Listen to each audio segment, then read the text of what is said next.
Pigmenio, buen día. Buen día, Ciro, ¿cómo estás? Porque no sé a quién de los dos o al programa o a quién salvó la campana. Sonó la campana, ya teníamos que cortar a las 9, pero quedamos con un pendiente que, como dirían algunos funcionarios de este gobierno, pero yo ya no me acuerdo. Sí estuve, pero ya no me acuerdo. ¿Qué pasó? Buen día. Tú sí. Fíjate que Lide Gortari, que era un gran maestro de la Facultad de Filosofía, lo metieron preso en el 68. Y 2 años después, citando a Fray Luis de León, llegó a la facultad y dijo: decíamos ayer. Pues, también Rafael Alberti, citando a Rafael Alberti. Sí. Pues decíamos ayer. Y me puse a reflexionar a fondo en lo que considero que debe analizarse sobre la inercia de la violencia, la tendencia marcada en 2006, que empieza cuando declara la guerra Felipe Calderón en Michoacán, enfundado en una casaca militar que le queda grande. Y entonces reflexiono 3 cosas.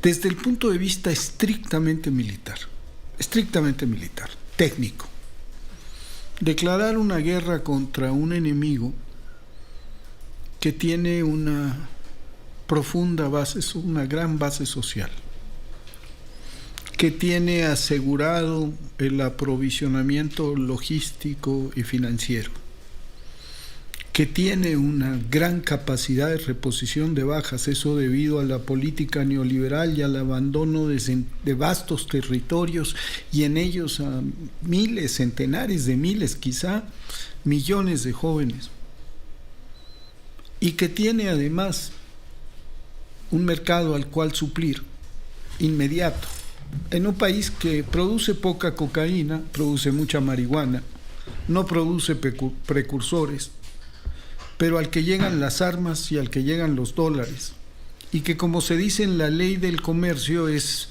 demand on the spot, o sea, está pegado, así como nos hace bien el nearshoring. La cercanía con los Estados Unidos tiene una desventaja trágica. Es el mercado más grande del narco, y tiene un gobierno que es renuente a combatir a su propio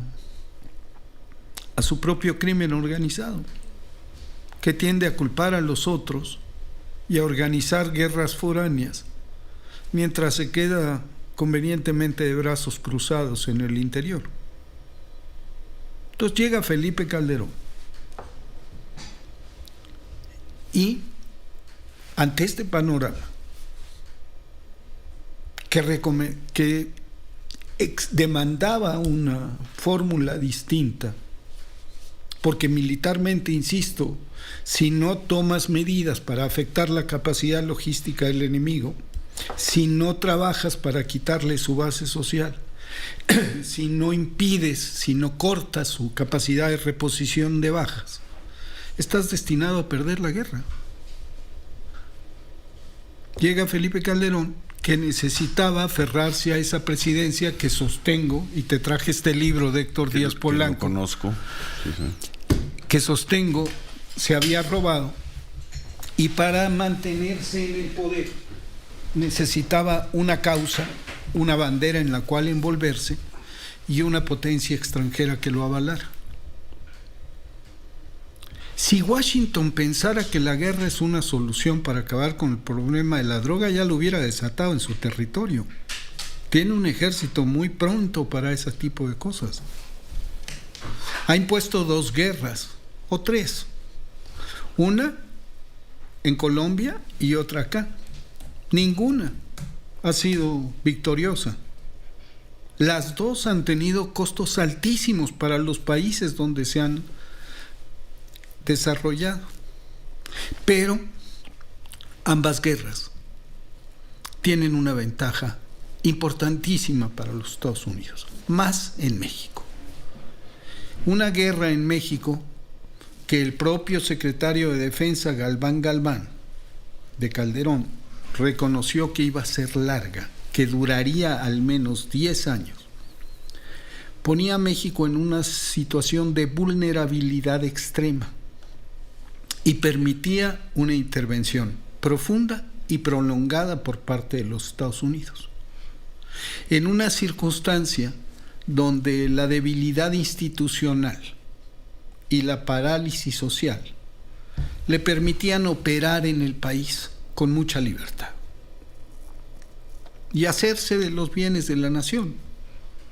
Tener un aliado inmerso en un conflicto que no va a ganar, que se va a profundizar, con índices de violencia que se van a disparar,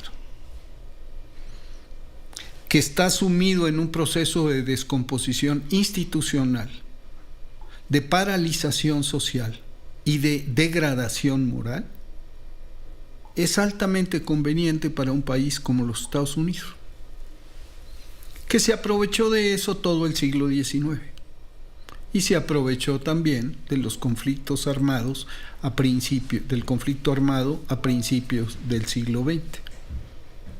Entonces reprodujo la misma situación. Felipe Calderón no podía gobernar así nomás.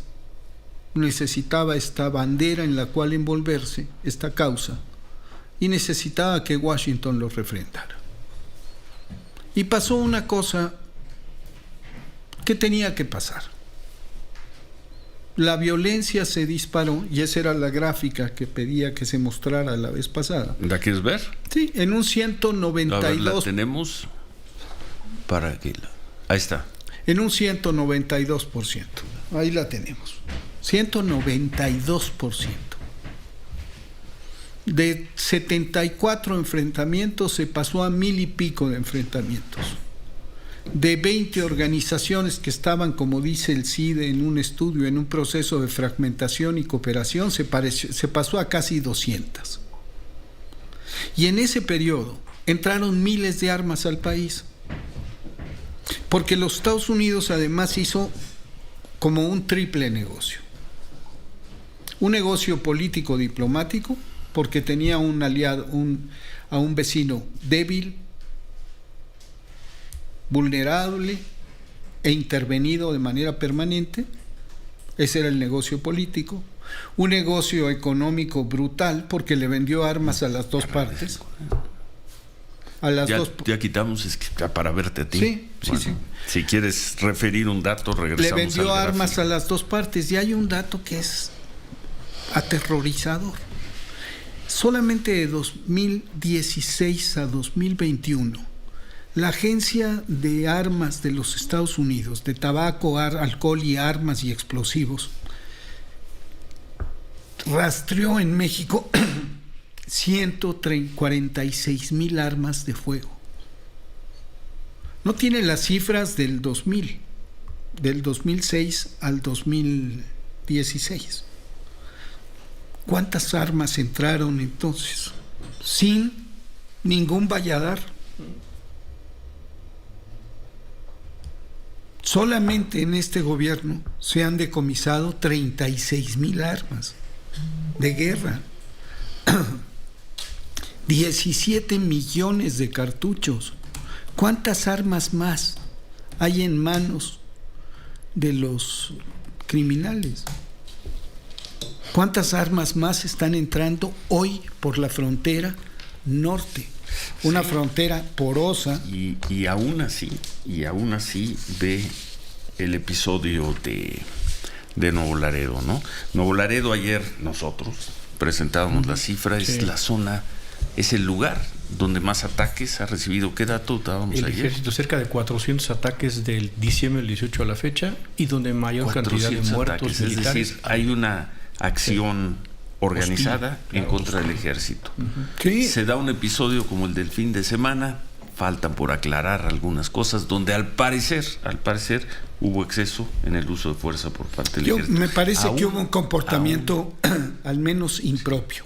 Aún así, a ver, espérame, porque ese es un buen tema de este momento. ¿Cómo calificarlo? Pero partiendo de la base de que es un lugar donde los soldados, no el ejército, no el gobierno, los soldados son agredidos continuamente permanentemente por los grupos criminales. Dejamos, Bumper, Sí. Y seguimos con Epigmenio y tu revisión sobre lo ocurrido el fin de semana en Nuevo Laredo.